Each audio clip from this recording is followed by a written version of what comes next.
ಇನ್ನು ಮೇಲ್ಮನೆಯಲ್ಲಿ ನಿಯಂತ್ರಣ ಸಾಧಿಸಲಿಕ್ಕೆ ಕಾಂಗ್ರೆಸ್ ಪಡೆ ಸಜ್ಜಾಗಿದೆ. ಪರಿಷತ್ನಲ್ಲಿ ಸಂಖ್ಯಾಬಲ ಕೊರತೆ ನೀಗಿಸಲಿಕ್ಕೆ ಕೈಪಡೆಗೆ ಈಗ ಒಂದಿಷ್ಟು ಕಸರತ್ತು ಮಾಡುವಂತಹ ಎಲ್ಲ ಲಕ್ಷಣ ಕಂಡು ಬರ್ತಾ ಇದೆ. ಪರಿಷತ್ನಲ್ಲಿ ಸಂಖ್ಯಾಬಲ ಕೊರತೆಯನ್ನು ನೀಗಿಸಬೇಕಾಗಿದೆ. ಈಗ ಕೈಪಡೆಗೆ ಒಂದಿಷ್ಟು ದಾರಿ ಮಾಡ್ಕೊಳ್ತಾ ಇದ್ದಾರೆ. ಸಂಖ್ಯಾಬಲ ಕೊರತೆ ಮುಜುಗರ ಅನುಭವಿಸ್ತಾ ಇದೆ ಸರ್ಕಾರ. ಪ್ರತಿಯೊಂದು ವಿಧಾನಸಭೆ ಇರಲಿ, ವಿಧಾನ ಪರಿಷತ್ ಇರಲಿ, ರಾಜ್ಯಸಭೆ ಇರಲಿ, ಲೋಕಸಭೆ ಇರಲಿ, ಸಂಖ್ಯಾಬಲ ಬಹಳ ಮುಖ್ಯ ಆಗ್ತದೆ. ಹಾಗಾಗಿ ಈಗ ಸರ್ಕಾರಕ್ಕೆ 4 ಸ್ಥಾನಗಳ ನಾಮನಿರ್ದೇಶನ ಅವಕಾಶ ಇದೆ.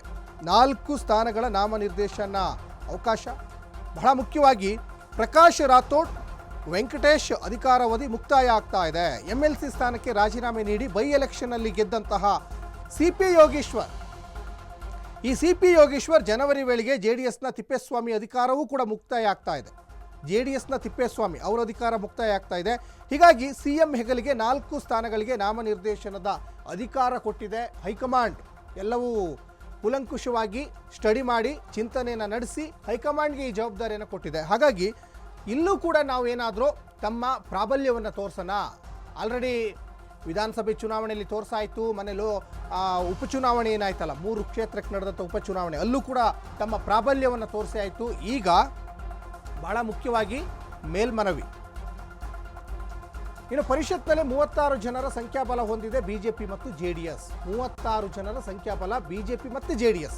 ಹೀಗಾಗಿ ವಿಧಾನ ಪರಿಷತ್ನಲ್ಲಿ ಹಿನ್ನಡೆಯನ್ನು ಕಾಂಗ್ರೆಸ್ ಅನುಭವಿಸ್ತಾ ಇದೆ. ಸಂಖ್ಯಾಬಲದ ಕೊರತೆ ಕಾಂಗ್ರೆಸ್ಸಿಗಿದೆ. 4 ಸ್ಥಾನಗಳ ನಾಮನಿರ್ದೇಶನದ ಬಳಿಕ ಕಾಂಗ್ರೆಸ್ ಸಂಖ್ಯಾಬಲ 38. ಅಂದರೆ ನಾಮನಿರ್ದೇಶನ ಮಾಡಬೇಕು. ನಾಮನಿರ್ದೇಶನ ಮಾಡಿ ಈಗ ಸದ್ಯದ ಪರಿಸ್ಥಿತಿಯಲ್ಲಿ ಅಟ್ ಪ್ರೆಸೆಂಟ್ ಕಾಂಗ್ರೆಸ್ಗೆ ಸಂಖ್ಯಾಬಲದ ಕೊರತೆ ಇದೆ ವಿಧಾನ ಪರಿಷತ್ಗೆ.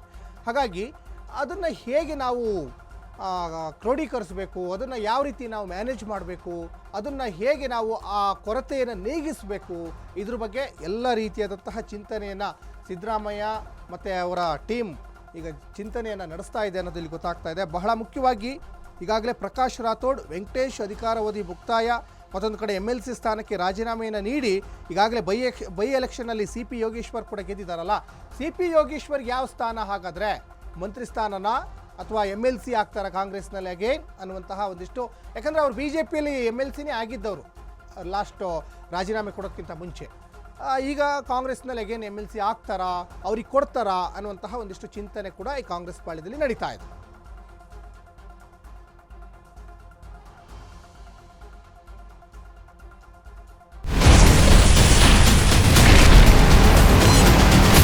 Ashwavega English News. Coming soon. Your channel, your voice, your trust.